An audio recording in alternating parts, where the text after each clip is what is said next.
Question 6 is about molecules and matter. You're told initially the particle model can be used to explain the properties of gases. Describe the direction of motion of the particles in a gas. 1 mark. You can answer this essentially in one word.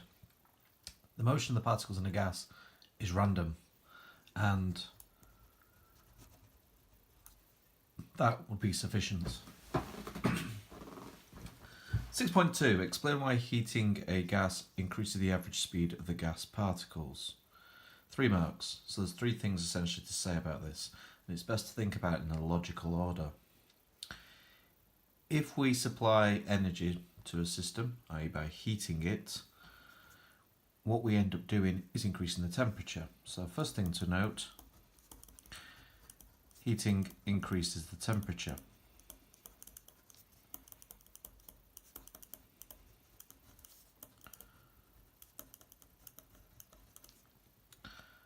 Now, increasing the temperature has an effect on the kinetic energy because temperature is proportional to kinetic energy.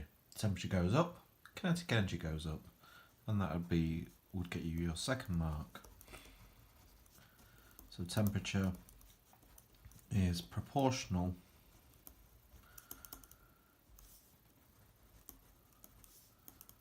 to kinetic energy.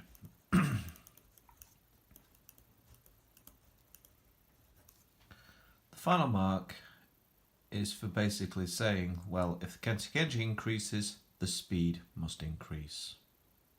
We know that because kinetic energy is equal to half mv squared. If the kinetic energy goes up, the speed will also go up.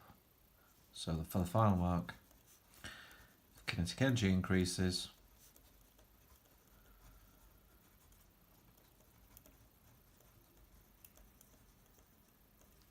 the speed increases.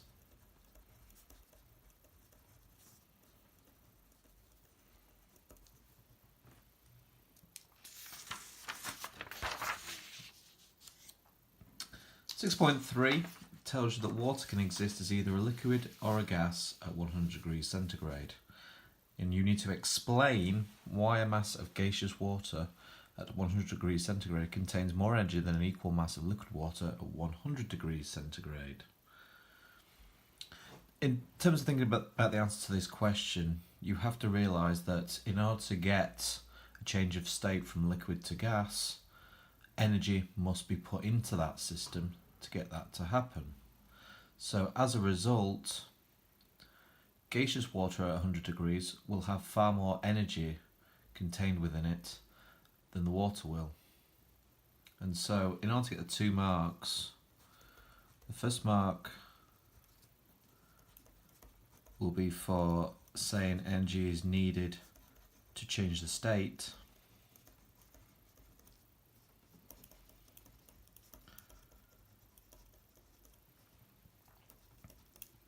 Of the water. And for the 2nd mark, you need to add a bit more detail to that.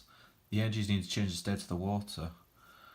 And it does that by breaking the intermolecular bonds.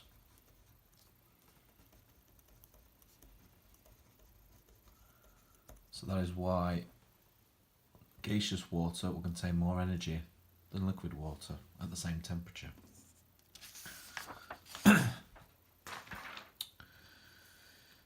(6.4) is quite an involved maths question. It's worth a generous 5 marks.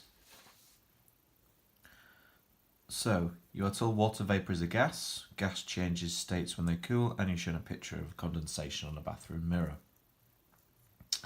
You're given some information. You're given a volume.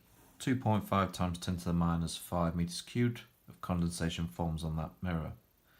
You're given the density of water at 1,000 kilograms per metre cubed, and you're given the specific latent heat of vaporization of water at 2.26 times 10 to the 6 joules per kilogram. What you need to work out is the energy released when the condensation forms.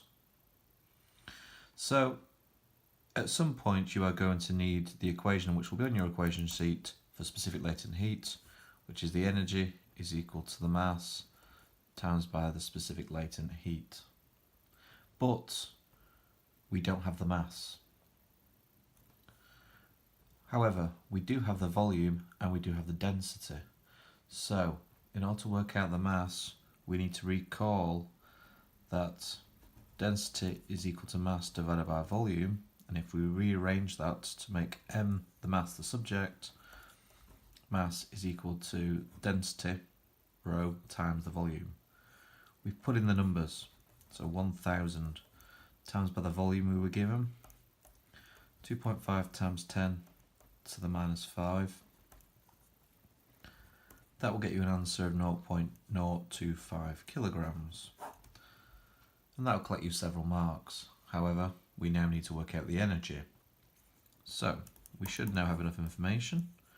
Energy is equal to mass times the specific latent heat. So that is 0.025 times by 2.26 times 10 to the 6. Pull in your calculator and you will get an answer of 56,500 joules. Don't forget to write the answer down in the corner there.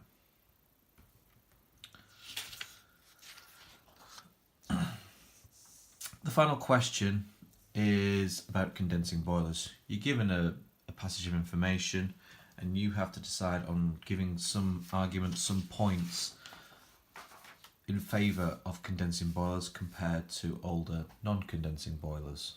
There are potentially lots of things you could say about this, and any one of the following things would get you a mark, up to a maximum of 4 marks. We'll take it one step at a time and go in a logical order. First point to note, because the water is preheated,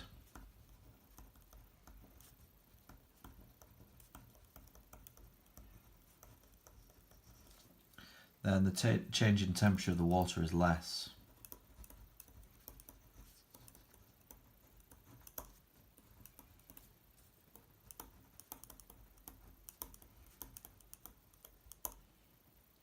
So, therefore, less energy is used to heat the water. And this comes from the specific heat capacity relationship. There's less temperature change, therefore less energy required. Temperature change is linked to energy. Therefore,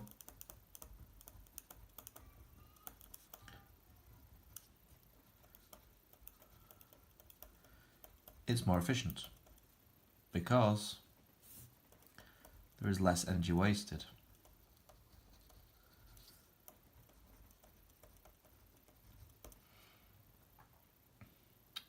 You could also argue there's less gas being burnt, less gas is burnt to heat the same amount of water.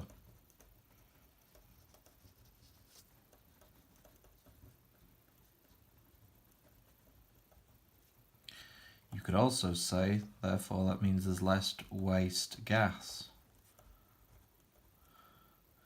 usually in the form of CO2, carbon dioxide. Less waste gas is produced by the boiler.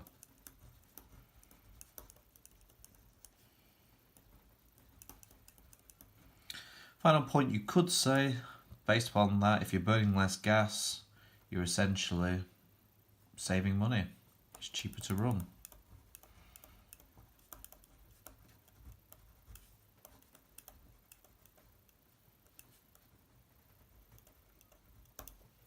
And there you are, the complete walkthrough to this specimen paper.